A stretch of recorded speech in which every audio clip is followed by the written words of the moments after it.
Remarque, si le système à résoudre est déjà sous la forme y1 égale ax plus b et y2 égale ax plus b, la méthode de résolution algébrique de comparaison qu'on vient tout juste de faire est la plus facile et la plus efficace à utiliser. Selon la forme du système à résoudre, il peut être plus efficace d'utiliser une autre méthode algébrique de résolution. En effet, il existe deux autres méthodes algébriques. La méthode de réduction, plus efficace pour un système de cette forme, donc qui se rapproche de la forme générale d'une droite. La méthode de substitution, plus efficace pour un système où une des équations est sous la forme yax plus b et l'autre sous une forme générale ou semblable. Ces deux autres méthodes seront vues dans les deux prochaines sections. Cas particulier.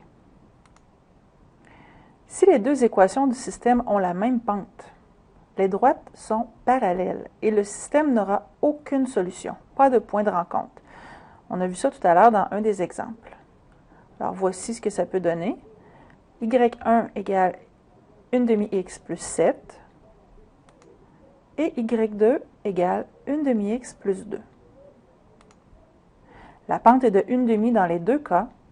Pas de solution, pas de point de rencontre.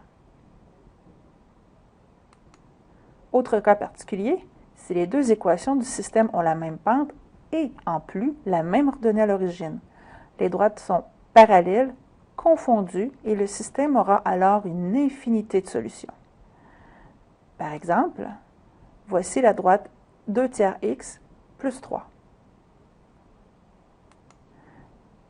Avec l'équation 2x moins 3y2 plus 9 égale 0. On ne sait pas, en voyant ce système, qu'est-ce qui va se passer. Toutefois, lorsqu'on isole y dans la deuxième équation, on obtient y2 égale 2x sur 3 plus 3. C'est la même équation. Graphiquement, on voit que les droites sont confondues. Alors, la pente est de 2 tiers dans les deux cas et l'ordonnée à l'origine est la même aussi, soit 3. Il y a une infinité de solutions.